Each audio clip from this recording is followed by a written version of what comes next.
Alright, what's going on everyone on YouTube? NES Thriller, welcome to a brand new review. It's been a little bit since I've actually done another review, but back again with another one, so I hope you guys are ready. Let me get this camera situated. So, this time around I'll be talking about a film from the year 2015, released by IFC, that you could pick up on November 17th on DVD, and that is the film titled The Stanford Prison Experiment. Not the best title, I have to say. They pretty much just blatantly said what the movie is about in the title, which is, I wish they would have came up with a little bit more creative title, but so if you guys don't know about the Stanford Prison Experiment, it was an experiment done in 1971 at Stanford University, where this professor wanted to do an experiment by taking 24 volunteer students and placing them into a guard prisoner situation and see how they interact with each other. And he wanted to try and find out how the prison system is situated in the United States. So gets these 12 students. They're 24 students. They're all volunteers, and the first day that they're in, you could see the guards starting to get more and more power hungry as the time goes on. You got to remember, these are just normal people who were chosen by a coin flip if they were going to be a prisoner guard. So either one could have been in a different situation. So the guards start to become pretty mean and dirty as time goes on. They make them do a whole bunch of really weird and interesting things, and I think that's what the psychologist, the professor who's a psychologist, is trying to get across, to try and see the type of behaviors these guys would have when they're given power. And it's really interesting, the kind of stuff that they do.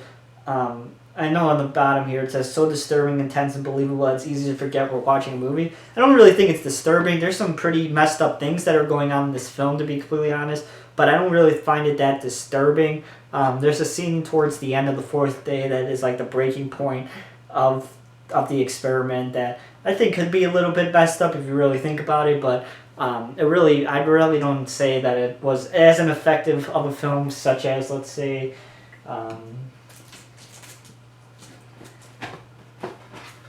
Compliance, which is another true story type of a film. I know they're two totally different type of films, but it didn't have the same effect on me that I thought it would have. But the acting in this film is really spot on. We have a cast of a bunch of really fantastic young actors playing the guards and prisoners. Leading the crew is Ty Sheridan. He's from Mud.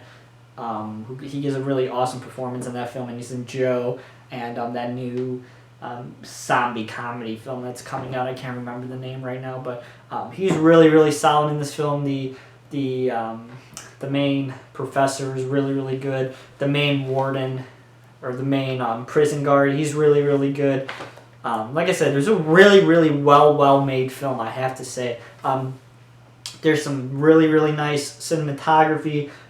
There's some really nice camera movements, some really nice tracking shots, because basically what they did was they took this hallway in, I think it was the basement of one of the Stanford buildings, and they just put like metal bars on the door and pretty much made it a prison, but it really wasn't a prison. All it was a hallway, and these guards started to adapt to this idea that, oh, they're really in a prison when really they're just in a hallway.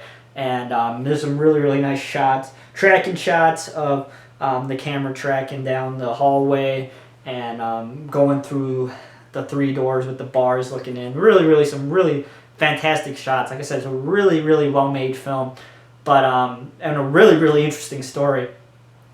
But like I said, I don't think it was as messed up as I thought it was going to be, but it's definitely a film that is worth checking out if you're interested in like real life type of dramas and interactions with people. Definitely a character piece. We don't leave this jail at all. It's basically just in this building the entire film, and we see the interactions between the professor and his group of scientists and other psychologists.